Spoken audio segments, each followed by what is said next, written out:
Bom dia, boa tarde, boa noite. Começamos aqui mais um episódio da Resenha Econômica, o podcast aí que visa trazer de uma forma descomplicada informação, né, para os nossos clientes, futuros clientes, amigos, colegas e assim por diante.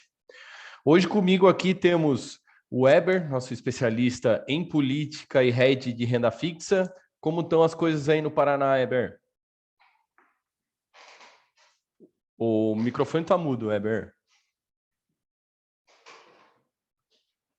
Perdão, fala. Boa tarde a todo mundo que está ouvindo. Estamos aqui, Paraná, esfriando, né? Acabou o verão essa semana aí. Então, aqui o frio chega antes. Então, Outonou. E outono. claro, um reforço de peso aqui hoje, o Rafael, nosso head de renda variável, vai inclusive trazer as informações da semana do mercado financeiro. E aí, como estão as coisas, Rafa? Boa tarde a todos, tudo certo por aqui? Mais uma semana no verde aí. Vamos falar mais um pouco de mercado, falar o que o mercado está monitorando. E é isso aí, vamos levar tudo descomplicado para os nossos ouvintes. Show de bola. Então vamos lá, né? Como foi falado anteriormente, o Rafa vai falar da agenda de mercado e o Weber vai comentar sobre a Semana dos Meninos de Brasília e como foi a Semana da Política. Vamos começar então pelo mercado. Rafa, o que tem aí preparado? Foi uma agenda de alguns indicadores, um fluxo estrangeiro muito forte do nosso país, uma puxada forte na bolsa e uma queda do dólar, né? É isso? É isso mesmo. Então, essa semana tivemos mais uma semana de alta no mercado. O Ibovespa está fechando em alta de 3,26%, né? Mais uma forte alta. Na semana, né? Na semana, fechando aos 119 mil pontos e 66.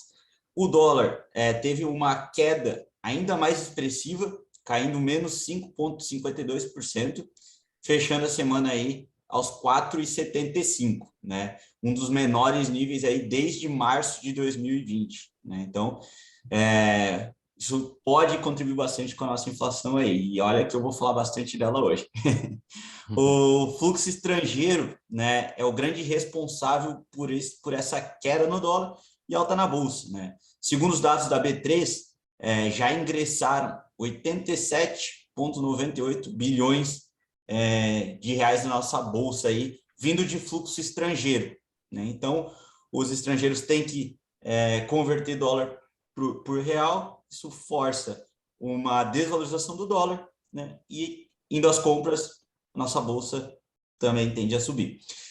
Falando de agenda, né, nessa semana, o mercado monitorou muito de perto a questão da inflação, né, lembrando que na semana passada a gente teve a reunião do Copom, onde eles decidiram por subir a nossa taxa Selic em 1%, chegando a 11,75%.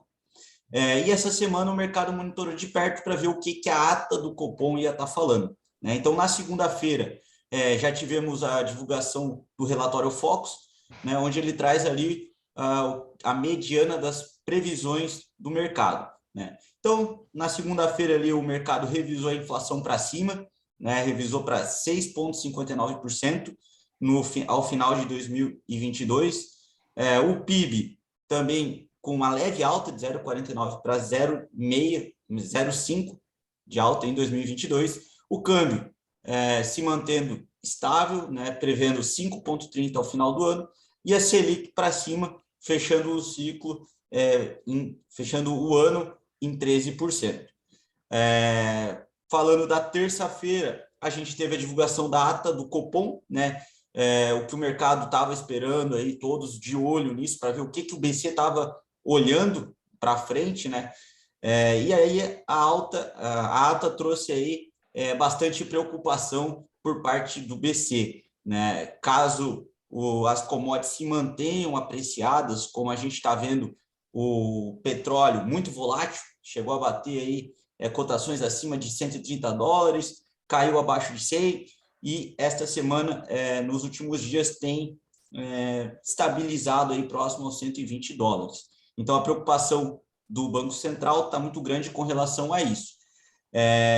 Eles disseram que o ciclo deve se encerrar em 12,75, ou seja, estão precificando mais uma alta de 1% para a próxima semana, para a próxima reunião, mas vão ficar de olho caso as commodities continuem muito pressionadas, porque caso elas se mantenham muito pressionadas, novas altas estão no radar do BC, né? Então, é isso que o mercado monitorou de perto. E, no jargão do mercado, a ata foi ROC, né? Ou seja, ele está decidido a manter, a controlar a inflação, né? E só fazendo um paralelo, né? ROC seria um falcão, né? Ou seja, ele está de olho em baixar aí o nível da inflação, ele vai perseguir a inflação, custe o que custar, né? Vai elevar a taxa. O mercado está projetando aí uma Selic terminal de 14%, o Credit Suisse, o Quantitas está vendo 13,5%, o BOFA está vendo 13,25%, ou seja, o Banco Central falou que vai parar em 12,75, mas o mercado não acreditou muito nisso, não. Eles estão vendo que vai ter um pouco mais de alta dos juros. Na quarta-feira, o Banco Central divulgou o relatório trimestral de inflação, né? E nele eles atribuíram uma probabilidade de 88% para a inflação fechar o ano acima de 5%, que é o teto, né? Então, praticamente já jogaram toalha, falaram que esse ano não vai dar para manter abaixo do teto. E na sexta-feira, hoje, saiu o IPCA 15, né? Que veio acima do consenso, né? O mercado esperava uma alta de 0,86 sobre o mês de fevereiro, mas veio 0,95, né? E elevando a inflação anualizada para 10,79% acima do esperado. É o maior resultado para o mês desde 2015. Então, falando da semana aí de indicadores econômicos, eu acho que ficou bem claro aí que o mercado vem monitorando de perto a questão da inflação, né, que é a mais alta aí desde 2015. Eu acho que desde 2015 não ouvia tanto falar de inflação aí no mercado, né? Acho que é a maior preocupação e é o que vai definir aí como é que fica, como é que os mercados se comportam, né?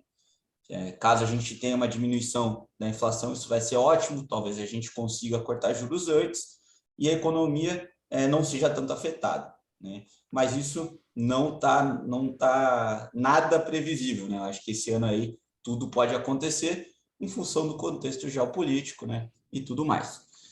Mas da minha O parte é Banco isso. Central, legal, Rafa, obrigado. O Banco Central deixou bem claro que vai ter mais uma alta de 1% e vai aguardar ver como que a economia vai reagir em questão de inflação, né? Mas com certeza o grande ponto aí desse ano vai ser a inflação, não somente aqui no Brasil, mas mundialmente, que a gente está, entre aspas, saindo de uma pandemia, né? Uma crise de saúde mundial e passando por um conflito entre dois países que são exportadores de commodities, e isso influencia diretamente a inflação. Então a gente não consegue medir muito bem como vai ser a inflação até o ano, né? Até o final do ano. Então vamos aí às notícias de política, que também é uma área que afeta diretamente, né, o cenário doméstico, né, o cenário do Brasil aí.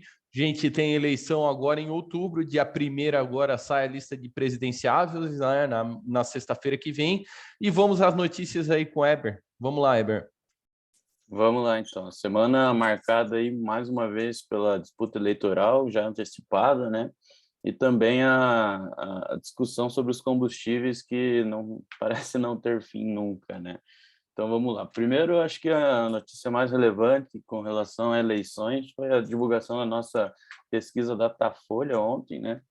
A pesquisa apontou aí o Lula com 43% e o Bolsonaro com 26%, né? Levando em conta o último levantamento do Datafolha aí, que tinha sido em dezembro, o Bolsonaro ganhou alguns pontos aí, né? O Lula perdeu alguns pontos, o Bolsonaro ganhou alguns pontos, e isso animou muito aí o Planalto, né? Então, claro que a gente já vinha vendo esses resultados em outras pesquisas, né? IPESP, outras agências que fazem pesquisa, também Paraná Pesquisas. Então, não era muita surpresa esses percentuais, mas vieram para ratificar aí a melhora que o presidente está tendo, tanto na sua avaliação do seu mandato aí, quanto na intenção de votos aí para a eleição desse ano, né? Para além disso, a pesquisa mostra a estagnação das candidaturas de terceira via, né? O Sérgio Moro 8%, Ciro 6%. Ainda assim, pela dimensão da pesquisa, o enunciado aí tende a reforçar a sensação de recuperação do presidente observada no início do ano, tá? Ainda sobre as eleições, depois do Bolsonaro, o Lula também aí reavalia o formato do ato e lançamento da sua pré-candidatura, aí, que vai acontecer em abril, né? Para evitar constrangimentos com a lei eleitoral, né? Então, antes de abril, aí, é propaganda antecipada, configura crime eleitoral, então, né, às vezes a gente vê o Bolsonaro falando, eu nem sei se eu vou ser candidato, o Lula também esses dias falou, não tenho certeza que vou ser candidato, até porque se eles se lançam como candidato antes da hora, eles podem sofrer algum tipo de punição aí. O PT também aprovou ontem uma resolução que avaliza as alianças de Lula com partidos de centro, né? Então, um novo sinal do PT na tentativa da busca do centro para uma frente contra o Bolsonaro. E nesse momento, o Lula voltou a se afastar das figuras do PT que ampliam rejeição, né? Dilma, José Dirceu, José Genuíno. Então, parece que o ex-presidente Lula vai talvez mudar o rumo aí da sua candidatura. Já falando mais na chapa Bolsonaro, vamos falar assim, em São Paulo, o ministro Tarcísio decidiu se filiar aos republicanos aí, né? Em movimento para manter o apoio do partido ao Bolsonaro em nível nacional.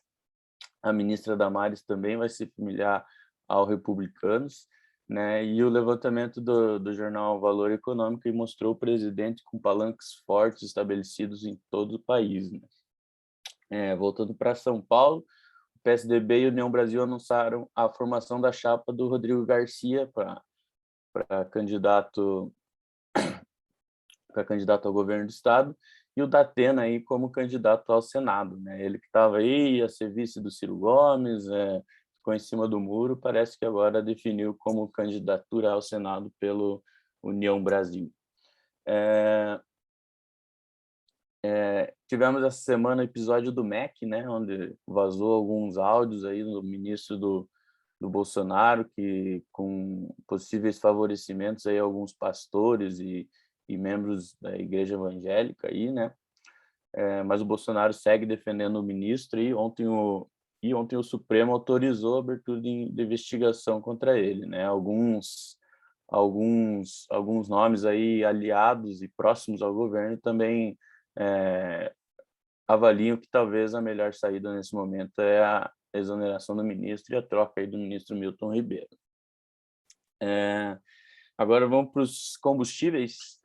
O Confas decidiu ontem estabelecer uma alíquota única do ICMS sobre o diesel com limite máximo de R$ 1,006 por litro no país, né? Esse é um valor que vinha sendo cobrado mais ou menos, é um dos maiores valores que venha sido cobrado, principalmente pelo estado do Amazonas, que cobrava maior imposto nisso aí.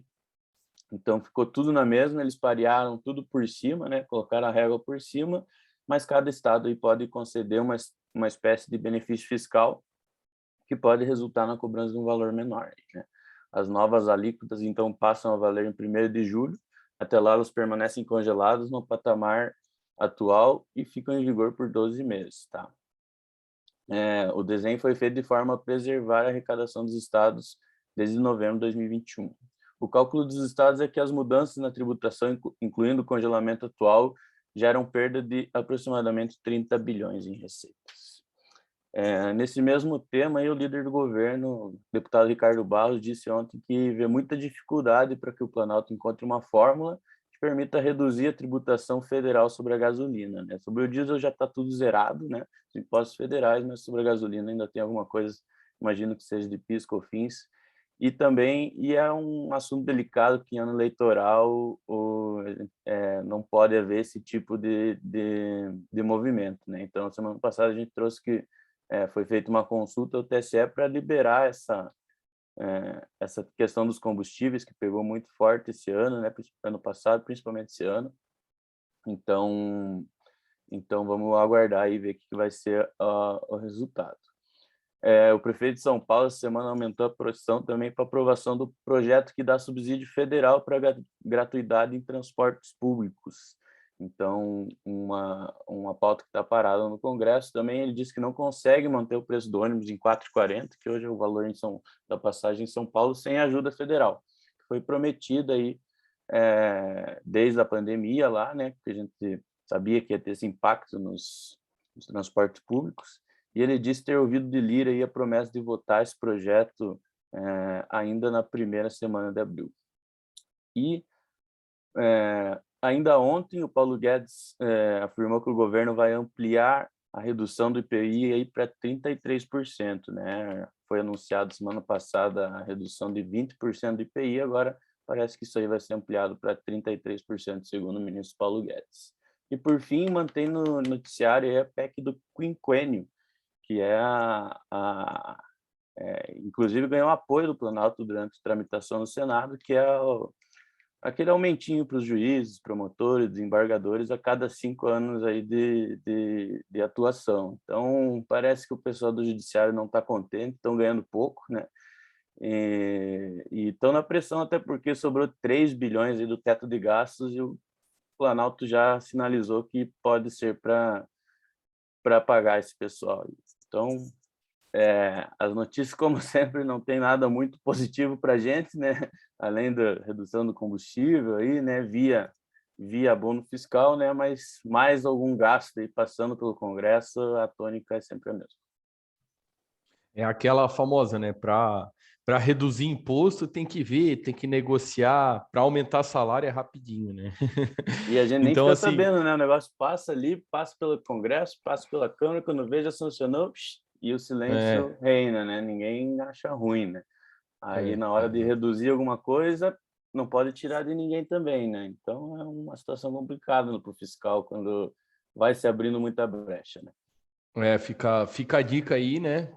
Em outubro temos eleição, então vamos pensar bem antes de votar aí para não colocar esses caras aí, principalmente que esse ano tem Senado, né?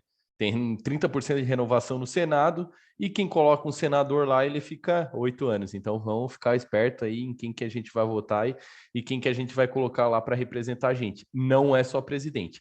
Mas já deu para ver que a tônica do ano aqui é eleição e inflação, né? Do lado do mercado, a inflação, a gente vai trabalhar muito para defender essa inflação aí, que já está machucando muito o brasileiro, principalmente o brasileiro das classes mais baixas ali, né? Que acabam sentindo um pouco mais. E a gente sabe que ano eleitoral não dá para mexer muita coisa. Por quê? Porque se o presidente em questão baixa algum imposto federal para combustível, isso pode se tornar uma propaganda eleitoral para ele e acaba sendo um prejuízo para a população aí, né? Então a gente sabe que a gente vai perseguir a inflação. O Banco Central já falou em finalizar em 12,75 a alta de juros, mas deixou em aberto uma possibilidade de um aumento a mais, tanto que o Bank of America, ali, como o exemplo que o Rafa passou, já sinaliza, já enxerga uma Selic ainda maior. Como a gente pode até ver as emissões, né? As emissões saindo aí acima desse valor de 12,75, né? É isso. Então vamos lá. Bom, finalizando aqui, eu trouxe uma curiosidade antes de a gente ir para os chutes do Ibov, né? Trouxe uma curiosidade. Semana passada eu falei rapidamente da Mega Sena. 195 milhões, tiveram 2 acertadores, né? Cada um levou aí 90 e tantos milhões para casa. E eu trouxe uma curiosidade aqui de quando nasceu a Mega Sena, quando foi criada essa Mega Sena que a gente conhece hoje. Vocês têm alguma ideia de quando foi criada? Cara, vou chutar 1945. Lá Eu do vou tempo de Getúlio chutar Vargas. governo Kubitschek. Vai, Na verdade, de Eu fui fato, no ela é bem Vargas. antiga, mas ela foi reformulada em 1996. Antes era apenas Sena, né? E anteriormente, a Sena, você jogava 6 números e você concorria o número depois e o número antes também. Então, você poderia ter mais possibilidades de ganhar e o prêmio era menor. Então, foi criada a Mega Sena para substituir essa cena, oferecendo, né, na busca de um prêmio ser maior do que esperado. Então, ela foi criada em 1996, o primeiro prêmio era R$1 milhão.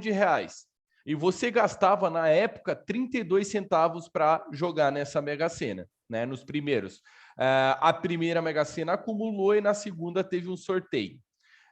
Hoje, atualmente, o custo de jogar na Mega Sena subiu um pouco mais, né? Hoje é R$4,50, então se a gente colocar uma inflação é 450% aí, né? 350% para falar mais exato, né? E o maior prêmio foi pago há bem pouco tempo, né? Dia 11 de maio de 2019. Foram 289 milhões para um único jogo. Então, alguém levou aí 289 milhões para casa em 11 de maio de 2019. Aí um pouquinho aí da história da nossa Mega Sena. Lembrando que é um Esse jogo... cidadão não deve ter sofrido na pandemia, né? É verdade, esse cidadão deve ter passado melhor pandemia do que todos nós, né?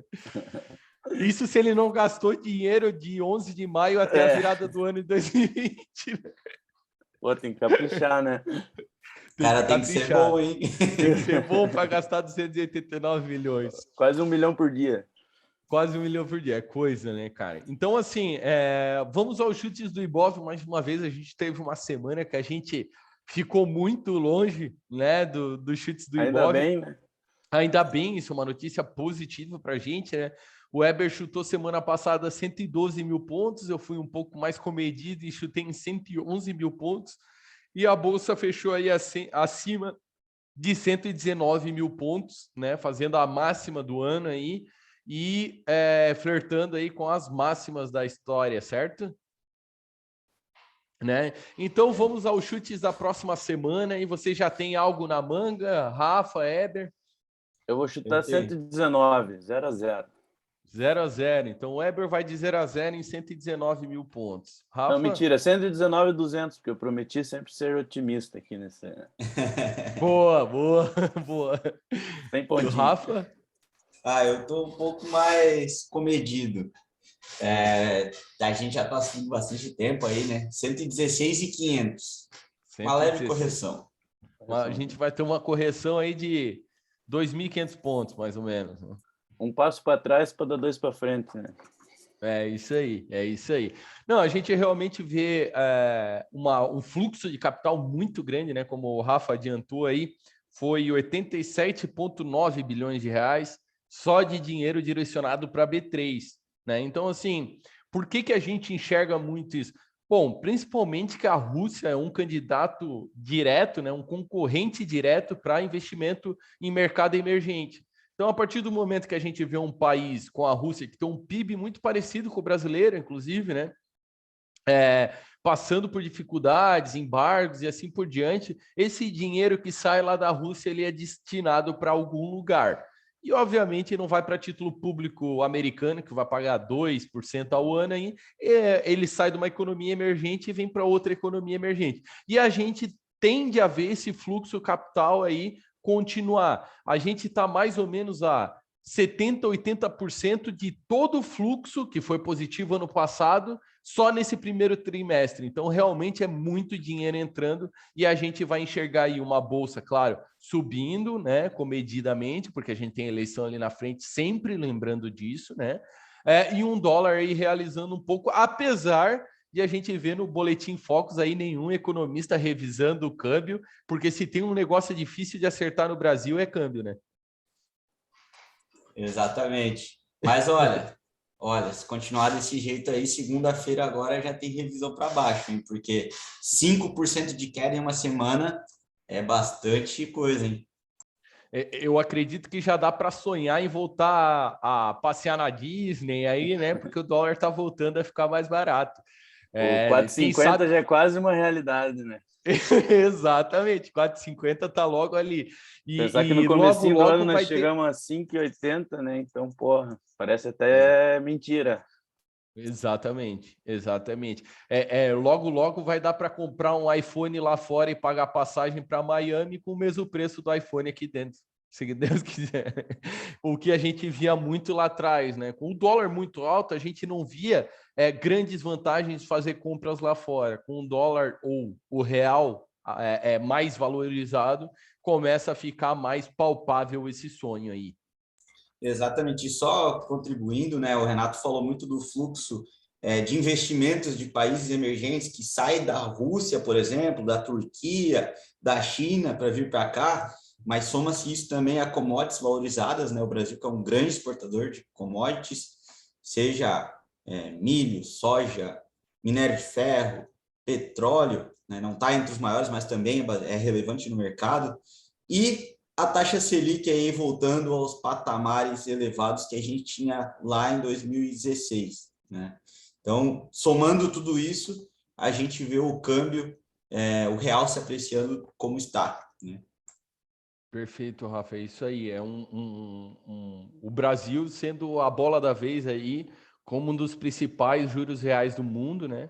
E a gente vai continuar vendo esse fluxo estrangeiro bem forte. Claro, tudo depende de uma política de médio prazo, se esse dinheiro vai ficar aqui ou não, né? Então é importante a gente fazer essa ressalva aí, mas de fato está entrando muito dinheiro, né?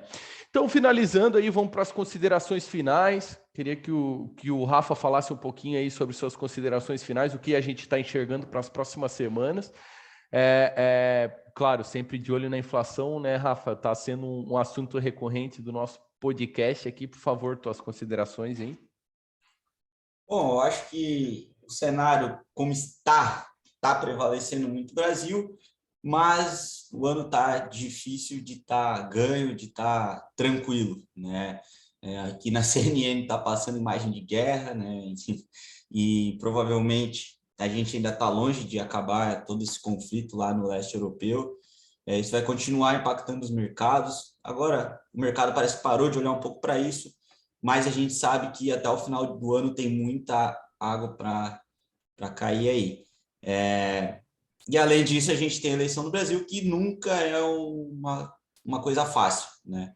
Sempre tem promessas aí irresponsáveis, né? Então a gente tem que prestar muita atenção no que os candidatos estão fazendo, estão falando e no que eles vieram fazendo nos últimos tempos, né? Porque isso aí pode comprometer o nosso futuro, né? A taxa Selic hoje está alta por conta de um choque de oferta que a gente teve no mundo, né? Com commodities altas, e ela pode cair daqui a 2 anos, né? É o que o mercado enxerga. Agora, se políticas fiscais forem adotadas erroneamente, né? Pode ser que não venha a cair. Então, acho que vale a reflexão aí, todo mundo ficar de olho no cenário político aí, como é que isso vai desenrolar, porque isso pode ser bastante determinante para os próximos anos. Mas é isso aí. E assim, a gente vê o Focus tendo uma pequena revisão de PIB Brasil para cima, exatamente por conta dessas altas de commodities, né? Como a gente é exportador, a gente tende a faturar mais com essa alta dos commodities, aí melhora a margem de lucro e tende a refletir isso no PIB, né? Fechando aí as considerações finais do Eber, por favor, tua palavra, Eber. É isso aí, vamos. Opa, deu uma travadinha, ele tá com alguns problemas técnicos. Aí. É só deixar meu abraço para todo mundo, a internet está oscilando. Semana que vem vamos esperar uma resolução aí, alguma coisa mais positiva da guerra aí, que a gente tem um caminho legal aí para o Brasil para frente. Vamos ficar na torcida. Show de bola, é isso aí. E sempre lembrando de diversificar, né? Também, por mais que o dólar esteja caindo no mercado, é uma boa alternativa para estar se expondo a dólar, equity em dólar. Claro que com muita austeridade, né? Prestando muita atenção no nível de exposição de risco de cada carteira, prestar atenção no seu perfil de investimento e seguir esse perfil de investimento. A gente tem ótimas oportunidades em renda fixa, os fundos multimercados que ficaram para trás aí nos últimos 2 anos vêm performando bem, ativos ligados à inflação devem ser um destaque esse ano, né? Como a gente levantou aqui a inflação, vai continuar persistente e o Banco Central está de olho nisso aí. Vamos diversificar, quem diversifica não erra, e vamos aos ganhos. Um abraço para todo mundo aí, um ótimo final de semana e até mais.